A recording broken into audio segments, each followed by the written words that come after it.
ಶ್ರೀ ಗಣಪತಿ ಶಾರದಾ ಗುರುಭ್ಯೋ ನಮಃ. ಶ್ರೀರಾಮ ರಾಮ ರಾಮೇತಿ ರಮೇ ರಾಮೇ ಮನೋರಮೆ ಸಹಸ್ರನಾಮ ತತ್ತುಲ್ಯಂ ರಾಮನಾಮ ವರಾನನೆ.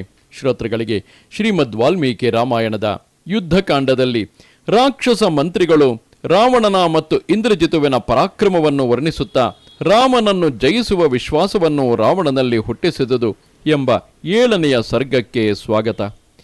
ಇತ್ಯುಕ್ತ ರಾಕ್ಷಸೇಂದ್ರೇಣ ರಾಕ್ಷಸಾಸ್ತೆ ಮಹಾಬಲಾಹ ಊಚುಃ ಪ್ರಾಂಜಲಯಃ ಸರ್ವೇ ರಾವಣಂ ರಾಕ್ಷಸೇಶ್ವರಂ ದ್ವಿಷತ್ಪಕ್ಷಮವಿಜ್ಞಾಯ ನೀತಿಬಾಹ್ಯಾಸ್ತ್ವಬುದ್ಧಯಃ. ರಾವಣನು ಹೀಗೆ ಹೇಳಲು ಶತ್ರುಪಕ್ಷದ ಬಲವೆಷ್ಟೆಂಬುದನ್ನು ತಿಳಿಯದಿದ್ದ, ನೀತಿಶಾಸ್ತ್ರದ ಜ್ಞಾನವೇ ಇಲ್ಲದ ಮಂದ ಬುದ್ಧಿಯುಳ್ಳವರಾಗಿದ್ದ ಮಹಾಬಲಿಷ್ಠರಾಗಿದ್ದ ರಾಕ್ಷಸರು ಕೈಮುಗಿದುಕೊಂಡು ರಾಕ್ಷಸೇಶ್ವರನಾದ ರಾವಣನಿಗೆ ಹೇಳಿದರು, ಮಹಾರಾಜ, ನಮ್ಮಲ್ಲಿ ಪರಿಘ, ಶಕ್ತಿ, ವೃಷ್ಟಿ, ಶೂಲ, ಪಟ್ಟಿಷ, ಹಲ ಇವೇ ಮುಂತಾದ ಆಯುಧಗಳನ್ನು ಹೊಂದಿರುವ ಮಹಾ ಸೈನ್ಯವೇ ಇದೆ. ಹೀಗಿದ್ದರೂ ನೀನು ವಿಷಾದಿಸುತ್ತಿರುವೆ ಏಕೆ? ನೀನು ಭೋಗವತಿ ಪಟ್ಟಣಕ್ಕೆ ಹೋಗಿ ನಾಗರಾಜರೊಡನೆ ಯುದ್ಧ ಮಾಡಿ ಅವರನ್ನು ಪರಾಜಯಗೊಳಿಸಿರುವೆ. ಬಹುಸಂಖ್ಯಾತರಾದ ಯಕ್ಷರಿಂದ ಸಮಾವೃತನಾದ ಕೈಲಾಸ ಶಿಖರದಲ್ಲಿ ವಾಸ ಮಾಡುವ ಕುಬೇರನೊಡನೆ ನೀನು ಭಯಂಕರವಾದ ಯುದ್ಧವನ್ನು ಮಾಡಿ ಅವನನ್ನು ಪರಾಜಯಗೊಳಿಸಿ ನಿನಗೆ ಅಧೀನನನ್ನಾಗಿ ಮಾಡಿಕೊಂಡಿರುವೆ. ಮಹಾಬಲಿಷ್ಠನೋ ಲೋಕಪಾಲನೋ ಆದ ಕುಬೇರನು ಮಹೇಶ್ವರನೊಡನೆ ತನಗೆ ಸಖ್ಯಬಿದ್ದುದರಿಂದ ನಿನ್ನೊಡನೆ ಸ್ಪರ್ಧಿಸುತ್ತಿದ್ದನು. ಆದ ಅಂತಹವನನ್ನು ನೀನು ಕ್ರುದ್ಧನಾಗಿ ರಣರಂಗದಲ್ಲಿ ಪರಾಜಯಗೊಳಿಸಿದೆ. ಯಕ್ಷ ಸೈನ್ಯದಲ್ಲಿ ನೀನು ಕೆಲವರನ್ನು ಸೆರೆ ಹಿಡಿದೆ, ಕೆಲವರನ್ನು ನೆಲದ ಮೇಲೆ ಬೀಳಿಸಿದೆ, ಕೆಲವರನ್ನು ಕ್ಷೋಭೆಗೊಳಿಸಿದೆ. ಹೀಗೆ ಅವರೆಲ್ಲರನ್ನೂ ಪರಾಜಯಗೊಳಿಸಿ ಕೈಲಾಸ ಪರ್ವತದಿಂದ ಅವನ ಈ ಪುಷ್ಪಕ ವಿಮಾನವನ್ನು ತಂದಿರುವೆ. ರಾಕ್ಷಸ ಶಿರೋಮಣಿಯೇ, ದಾನವರಾಜನಾದ ಮಯನು ನಿನಗೆ ಭಯಗೊಂಡು ನಿನ್ನೊಡನೆ ಸಖ್ಯವನ್ನು ಬೆಳೆಸುವ ಆಶಯದಿಂದ ತನ್ನ ಮಗಳನ್ನೇ ನಿನಗೆ ಮದುವೆ ಮಾಡಿಕೊಟ್ಟನು. ದಾನವೇಂದ್ರನಾದ ಪರಾಕ್ರಮದಿಂದ ದೃಪ್ತನಾಗಿದ್ದ, ಎದುರಿಸಲು ಅಸಾಧ್ಯನಾಗಿದ್ದ ದಾನವರಾಜನಾದ ಮಧುವು ನಿನ್ನ ತಂಗಿಯಾದ ಕುಂಭೀನಸಿಗೆ ಸುಖದಾಯಕನಾದ ಪತಿಯು. ಅವನನ್ನು ನೀನು ಯುದ್ಧದಲ್ಲಿ ಪರಾಜಯಗೊಳಿಸಿ ನಿನ್ನ ವಶನನ್ನಾಗಿ ಮಾಡಿಕೊಂಡೆ. ನೀನು ರಸಾತಲಕ್ಕೂ ಮುತ್ತಿಗೆ ಹಾಕಿ ಅಲ್ಲಿದ್ದ ವಾಸುಕಿ, ತಕ್ಷಕ, ಶಂಖ, ಜಟಿ ಇವರೇ ಮೊದಲಾದ ನಾಗರಾಜರನ್ನು ಯುದ್ಧದಲ್ಲಿ ಜಯಿಸಿ ನಿನ್ನ ಅಧೀನರನ್ನಾಗಿ ಮಾಡಿಕೊಂಡೆ. ದಾನವರಿಗೆ ಕ್ಷಯವೆಂಬುದೇ ಇರಲಿಲ್ಲ. ಅವರು ಮಹಾಬಲಿಷ್ಠರು, ಶೂರರು ಆಗಿದ್ದರು. ಮೇಲಾಗಿ ತಪಸ್ಸುಗಳನ್ನು ಮಾಡಿ ವರಗಳನ್ನು ಪಡೆದುಕೊಂಡಿದ್ದರು. ಅಂತಹವರೊಡನೆ ನೀನು ನಿನ್ನ ಬಾಹುಬಲವನ್ನು ಆಶ್ರಯಿಸಿ 1 ವರ್ಷ ಪರ್ಯಂತವಾಗಿ ಯುದ್ಧ ಮಾಡಿ ಅವರನ್ನು ಪರಾಜಯಗೊಳಿಸಿ ನಿನಗೆ ಅಧೀನರನ್ನಾಗಿ ಮಾಡಿಕೊಂಡೆ. ಇಷ್ಟು ಮಾತ್ರವಲ್ಲ, ಅವರಿಂದ ನೀನು ಅನೇಕ ವಿಧವಾದ ಮಾಯಗಳನ್ನು ಪಡೆದುಕೊಂಡೆ. ವರುಣನ ಮಕ್ಕಳು ಶೂರರು, ಬಲಿಷ್ಠರು ಆಗಿದ್ದರು. ಚತುರಂಗ ಬಲವು ಅವರಲ್ಲಿದ್ದಿತು. ಅಂತಹವನನ್ನು ನೀನು ಯುದ್ಧದಲ್ಲಿ ಪರಾಜಯಗೊಳಿಸಿದೆ. ರಾವಣೇಶ್ವರ, ಮೃತ್ಯುದಂಡವೇ ಮಹಾ ಮೊಸಳೆಯ ರೂಪದಲ್ಲಿರುವ ಶಾಲ್ಮಲಿ ಎಂಬ ಯಮಲೋಕದ ನರಕವೇ ಶಾಲ್ಮಲಿ ಎಂಬ ವೃಕ್ಷ ರೂಪವಾಗಿ ಸಾಗರವನ್ನು ಅಲಂಕರಿಸಿರುವಾಗ, ಕಾಲಪಾಶವೇ ಅಲಗಳ ರೂಪದಲ್ಲಿರುವ ಯಮ ಕಿಂಕರರೇ ಸರ್ಪಗಳ ರೂಪದಲ್ಲಿರುವ ರುದ್ರನ ಕೋಪಾಗ್ನಿಯಿಂದ ಹುಟ್ಟಿದ ಮಹಾಜ್ವರದ ಉಪಸ್ಥಿತಿಯಿಂದ ಎದುರಿಸಲು ಅಸಾಧ್ಯವಾದ ಯಮಲೋಕ ರೂಪವಾದ ಮಹಾಸಾಗರದಲ್ಲಿ ನೀನು ಮುಳುಗಿ ಯಮರಾಜನ ಸಾಗರ ರೂಪವಾದ ಸೈನ್ಯವನ್ನು ಧ್ವಂಸ ಮಾಡಿ ಮೃತ್ಯುವನ್ನು ಪ್ರತಿರೋಧಿಸಿ ಮಹಾವಿಜಯವನ್ನು ಸಾಧಿಸಿದೆ. ನೀನು ಮಾಡಿದ ಚಾತುರ್ಯದ ಯುದ್ಧವನ್ನು ನೋಡಿ ಸಮಸ್ತ ಲೋಕಗಳು ಸಂತೋಷಪಟ್ಟವು. ಹಿಂದೆ ಈ ಭೂಮಂಡಲವು ಮಹಾವೃಕ್ಷಗಳಿಂದ ಪೂರ್ಣವಾಗಿರುವಂತೆ ಇಂದ್ರ ತುಲ್ಯ ಪರಾಕ್ರಮರಾದ ಬಹುಸಂಖ್ಯಾತರಾದ ಕ್ಷತ್ರಿಯರಿಂದಲೂ ಪೂರ್ಣವಾಗಿದ್ದೆತು.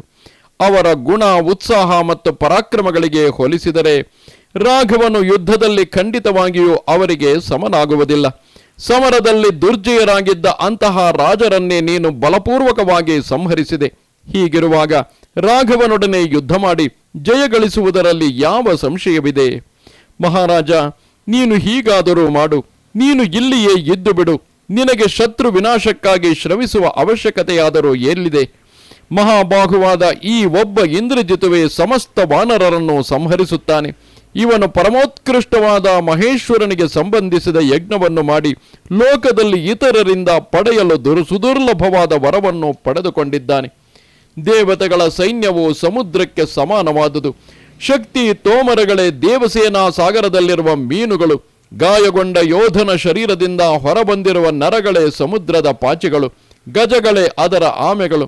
ಕುದುರೆಗಳೇ ಕಪ್ಪೆಗಳು, ರುದ್ರ ಆದಿತ್ಯ ಗಣಗಳೇ ಸೇನಾ ರೂಪದ ಆ ಮಹಾಸಮುದ್ರದ ದೊಡ್ಡ ದೊಡ್ಡ ಮೊಸಳೆಗಳು, ಮರುದ್ಗಣ ವಸುಗಣಗಳೇ ಆ ಸಮುದ್ರದ ಮಹಾಸರ್ಪಗಳು, ರಥ ಗಜ ಅಶ್ವಗಳೇ ಜಲರಾಶಿಗಳು, ಪದಾತಿಗಳೇ ಸಮುದ್ರ ತೀರದಲ್ಲಿರುವ ಮರಳು, ಇಂತಹ ದೇವಸೇನಾ ಸಾಗರದಲ್ಲಿ ಮುಳುಗಿ ಮಹಾಪರಾಕ್ರಮಿಯಾದ ಈ ಇಂದ್ರಜಿತುವು ದೇವಪತಿಯಾದ ಇಂದ್ರನನ್ನು ಬಂಧಿಸಿ ಲಂಕೆಗೆ ಕರೆತಂದನು. ಅನಂತರ ಪಿತಾಮಹನ ಆದೇಶದಂತೆ ಶಂಬರ ವೃತ್ರ ಸಂಹಾರಕನಾದ ಸರ್ವದೇವ ನಮಸ್ಕೃತನಾದ ಆ ಇಂದ್ರನನ್ನು ಇಂದ್ರಜಿತುವು ಮುಕ್ತಗೊಳಿಸಿದನು. ಆ ನಂತರವೇ ಅವನು ಪುನಃ ಸ್ವರ್ಗಕ್ಕೆ ಹೋದನು. ಸಾಮಾನ್ಯವಾಗಿ ಈಗಿನ ಕಾಲದಲ್ಲೂ ಕೂಡ ಬೇರೊಬ್ಬರ ಬಲವನ್ನು ಆಶ್ರಯಿಸಿ, ಹೀಗೆ ಇಲ್ಲಿ ರಾಕ್ಷಸ ನಾಯಕರು ಇಂದ್ರಜಿತುವಿನ ಬಲವನ್ನು ಆಶ್ರಯಿಸಿ ರಾವಣನನ್ನು ಹೊಗಳಿ ಆ ಮೂಲಕ ಆತ ತಮ್ಮ ವಿಷಯದಲ್ಲಿ ಪ್ರೀತನಾಗಿರುವಂತೆ ಮಾಡಿಕೊಳ್ಳಲು ಪ್ರಯತ್ನಿಸುತ್ತಿರುವರು. ಇಂತಹ ಹಿಂಬಾಲಕರನ್ನೇ ರಾಜಕೀಯ ಪುಂಡರು ಎಂದು ಕರೆಯುವುದು. ಪುಂಡರು ಪುಡಾರಿಗಳು ಎಂದು. ಅಂದರೆ ರಾಜಕೀಯ ನಾಯಕರನ್ನು ಹೊಗಳಿ ಹೊಗಳಿ ಅಟ್ಟಕ್ಕೇರಿಸಿ ತಮ್ಮ ಕೆಲಸವನ್ನು ಮಾಡಿಸಿಕೊಳ್ಳುತ್ತಿರುತ್ತಾರೆ. ಅದರಲ್ಲೂ ಹಿಂದೊಮ್ಮೆ ಸ್ವರ್ಗದ ಮೇಲೆ ಯುದ್ಧಕ್ಕೆ ಹೋದಾಗ ರಾವಣನು ಜಯಿಸಿರಬಹುದು, ಇಂದ್ರಜಿತುವು ಇಂದ್ರನನ್ನು ಬಂಧಿಸಿರಬಹುದು. ಆಗ ಯಾವುದೇ ಅಧರ್ಮ ಕಾರ್ಯವೂ ಇರಲಿಲ್ಲ. ಒಬ್ಬ ರಾಜ ಮತ್ತೊಬ್ಬ ರಾಜನ ಮೇಲೆ ಯುದ್ಧಕ್ಕೆ ಹೋಗುವುದು ಸಹಜವಾಗಿಯೇ ರಾಜಧರ್ಮ, ಕ್ಷತ್ರಿಯ ಧರ್ಮವಾಗಿತ್ತು. ಆದರೆ ಈಗ ರಾವಣನು ಶ್ರೀರಾಮನ ಅನುಪಸ್ಥಿತಿಯಲ್ಲಿ ಸೀತೆಯನ್ನು ಕದ್ದು ಅಧರ್ಮವನ್ನೇ ಮಾಡಿದ್ದಾನೆ. ಆ ಅಧರ್ಮದ ಫಲವೇನಾದೀತು ಎಂದು ಯೋಚಿಸಬೇಕಾದರೆ ತಲೆಯಲ್ಲಿ ಸ್ವಲ್ಪವಾದರೂ ಜ್ಞಾನವಿರಬೇಕಲ್ಲವೇ? ಆದುದರಿಂದ ಮಹಾರಾಜ, ಈ ಕಾರ್ಯಕ್ಕಾಗಿ ನೀನು ರಾಜಕುಮಾರನಾದ ಇಂದ್ರಜಿತುವನ್ನೇ ಕಳುಹಿಸು. ರಾಮನಿಂದ ಸಹಿತವಾದ ವಾನರ ಸೈನ್ಯವನ್ನು ಇವನೊಬ್ಬನೇ ಸಂಹರಿಸುತ್ತಾನೆ. ಸಾಧಾರಣ ಮನುಷ್ಯರಿಂದಲೂ ಮತ್ತು ವಾನರರಿಂದಲೂ ಒದಗಿ ಬಂದಿರುವ ಈ ಆಪತ್ತಿನ ವಿಷಯವಾಗಿ ಚಿಂತಿಸುವುದು ನಿನಗೆ ಯುಕ್ತವಾಗಿ ಕಾಣುವುದಿಲ್ಲ. ಇದನ್ನು ನೀನು ಮನಸ್ಸಿಗೆ ಹಚ್ಚಿಕೊಳ್ಳಲೇಬೇಡ. ನೀನು ಖಂಡಿತವಾಗಿಯೂ ರಾಮನನ್ನು ಸಂಹರಿಸುವೆ. ಇದು ಶ್ರೀಮದ್ ವಾಲ್ಮೀಕಿ ರಾಮಾಯಣದ ಯುದ್ಧಕಾಂಡದಲ್ಲಿ 7ನೆಯ ಸರ್ಗವು. ನಮಸ್ತೆ ಶಾರದೆ ದೇವಿ ಕಾಶ್ಮೀರ ಪುರವಾಸಿನಿ ತ್ವಾಮಹಂ ಪ್ರಾರ್ಥಯೇ ನಿತ್ಯಂ ವಿದ್ಯಾದಾನಂಚ ದೇಹಿಮೆ. ನಮಸ್ಕಾರ.